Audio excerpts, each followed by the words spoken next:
আগামী দিনে দেশ গড়তে প্রত্যেকের সহযোগিতা প্রয়োজন বলে জানিয়েছেন বিএনপির ভারপ্রাপ্ত চেয়ারম্যান তারেক রহমান। বৃহস্পতিবার লালমনিরহাটে শহীদ জিয়া স্মৃতি ফুটবল টুর্নামেন্টের ফাইনালে ভার্চুয়ালি যুক্ত হয়ে তিনি আরও বলেন, আগামীতে বিএনপি ক্ষমতায় এলে সবাইকে মূল্যায়ন করা হবে তার যোগ্যতার ভিত্তিতে। এজন্য সবাইকে ঐক্যবদ্ধ থাকার বিকল্প নেই বলে মনে করেন তারেক রহমান।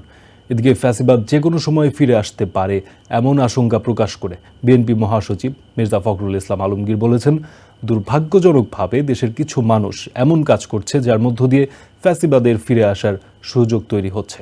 বৃহস্পতিবার জাতীয় প্রেস ক্লাবে এক মতবিনিময় সভায় মির্জা ফখরুল এসব কথা বলেন। বাংলাদেশ স্বৈরাচার মুক্ত হয়েছে উল্লেখ করে বিএনপির ভারপ্রাপ্ত চেয়ারম্যান তারেক রহমান বলেছেন, এখন দেশ গড়ার পালা, এজন্য সবাইকে ঐক্যবদ্ধ থাকতে হবে। বৃহস্পতিবার বিকেলে লালমনিরহাটে শহীদ জিয়া স্মৃতি ফুটবল টুর্নামেন্টের ফাইনালে প্রধান অতিথির বক্তব্যে ভার্চুয়ালি যুক্ত হয়ে তিনি এসব কথা বলেন। তারেক রহমান বলেন, সবার লক্ষ্য রাখতে হবে, শুধু ডাক্তার ইঞ্জিনিয়ার হলেই হবে না, পেশাদার খেলোয়াড়, পেশাদার সাংস্কৃতিক ব্যক্তিত্ব তৈরি করতে হবে। বিএনপি ক্ষমতায় গেলে এর ওপর জোর দেয়া হবে।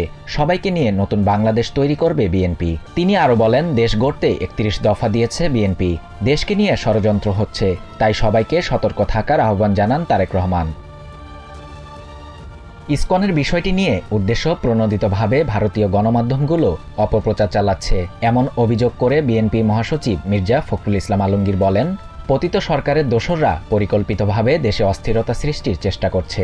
এমন পরিস্থিতিতে সবাইকে ঐক্যবদ্ধ থাকার আহ্বান জানান তিনি। বৃহস্পতিবার জাতীয় প্রেস ক্লাবে রাষ্ট্র পুনর্গঠনে লেখক শিল্পীদের ভূমিকা শীর্ষক মতবিনিময় সভায় প্রধান অতিথির বক্তব্যে তিনি এসব কথা বলেন। বিএনপি মহাসচিব আরও বলেন, ফ্যাসিবাদ পরাজিত হলেও আবার যে কোনো সময় ফিরে আসতে পারে। ফ্যাসিবাদ ফেরার রাস্তা তৈরি না করার আহ্বান জানান তিনি। ফ্যাসিবাদীদের যে কোনো ষড়যন্ত্র রুখে দিতে প্রয়োজন দ্রুত নির্বাচন।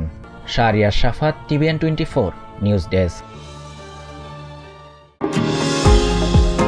নিউ ইয়র্ক থেকে সম্প্রচারিত TVN 24 টেলিভিশন বিশ্বজুড়ে বাঙালির কণ্ঠস্বর।